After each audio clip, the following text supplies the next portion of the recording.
Deaths are going up. This crisis claimed nearly 1,000 American lives a day, and nearly 240,000 deaths so far. The projections still indicate we could lose 200,000 more lives in the coming months before a vaccine can be made widely available. So we can't forego the important work that needs to be done between now and then to get our country through the worst wave yet in this pandemic, to reduce the spread, to save lives. So that's why today I've named a COVID-19 Transition Advisory Board, comprised of distinguished public health experts, to help our transition team translate the Biden-Harris COVID-19 plan into action, a blueprint that we can put in place as soon as Kamala and I are sworn in to office on January 20th, 2021. And we'll seek to add other members to this board during this bring additional important perspectives on public health and expertise throughout the transition. This group will advise on detailed plans built on a bedrock of science and to keep compassion, empathy, and care for every American at its core, making rapid testing widely available, more widely available, much more widely available, and building a core of contact tracers who will track and curb this disease while we prioritize getting vaccines first to the most at-risk populations. Developing clear and detailed guidance and providing the necessary resources for small businesses, schools, child care centers to reopen and operate safely and effectively during the pandemic, protecting both workers and the public.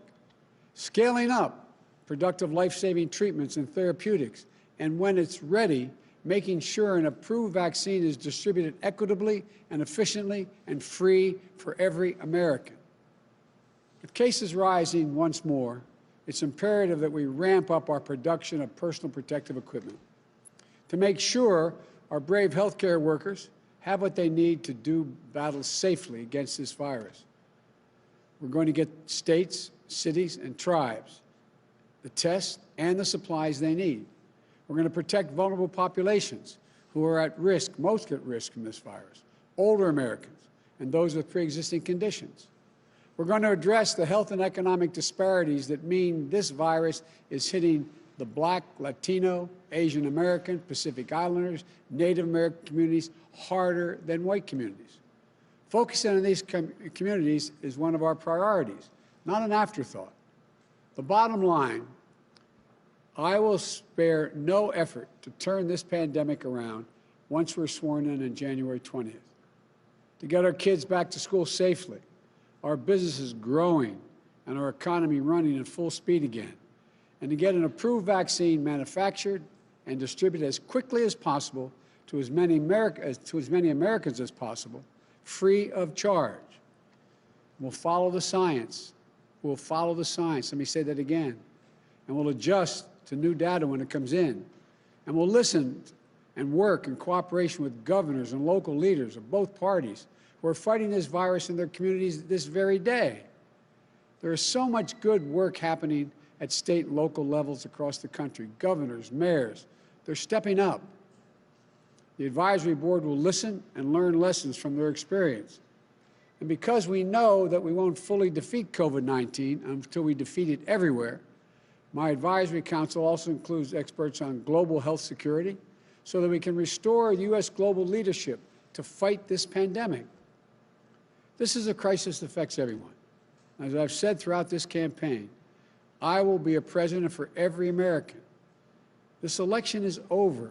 It's time to put aside the partisanship and the rhetoric that designed to demonize one another. It's time to end the politicization of basic, responsible public health steps like mask wearing and social distancing.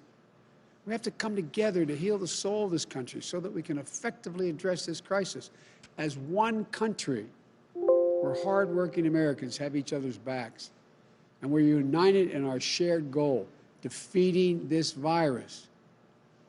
As we work toward a safe and effective vaccine, we know the single most effective thing we can do to stop the spread of COVID is wear a mask.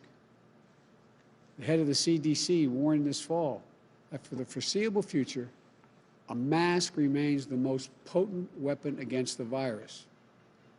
Today's news does not change that urgent reality. I won't be president until January 20th, but my message today is to everyone is this: it doesn't matter who you voted for, whether you where you stood before Election Day. It doesn't matter your party, your point of view. We can save tens of thousands of lives if everyone would just wear a mask for the next few months. Not Democrat or Republican lives, American lives. You know, maybe it would save the life of a person who stocks the shelf at your local grocery store. Maybe it saves the life of a member of your place of worship. Maybe it saves the lives of one of your children's teachers. Maybe it saves your life. So please, I implore you, wear a mask. Do it for yourself. Do it for your neighbor. A mask is not a political statement, but it is a good way to start pulling the country together. I want to be very clear. The goal of mask wearing is not to make your life less comfortable. It's to take something away from you. It's to give something back to all of us, a normal life. The goal is to get back to normal as fast as possible. And masks are critical in doing that.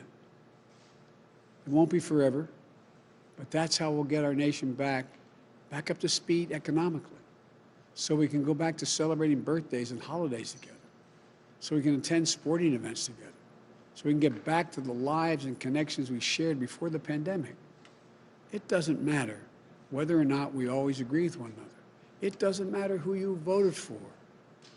We are Americans, and our country is under threat. And now, we're now called to do the same thing that generations of proud Americans have done when faced with a crisis throughout our history. Rise above our differences to defend the strength and the vitality of our nation. You know, that's the character of patriots. That's the character of America. We have to do this together. Wearing a mask may seem like a small act. Maybe you think your individual choice won't make any difference. But throughout our history, throughout the history of our nation, we've seen over and over how small acts add up to enormous achievements. It's the weight of many small acts together that bend the arc of history. You know, I know there's nothing the American people can't accomplish when we work together as one people with one mission. We can get this virus under control, I promise you. We can rebuild our economy back better than it was before. We can address race-based disparities that damage our country. It's in our power. So let's wear a mask. Let's get to work. Thank you. May God bless you. And for all those who've lost somebody, our heart goes out to you. We know what it's like. Our heart goes out to you. May God protect our health workers and our healthcare workers and all Americans. Thank you.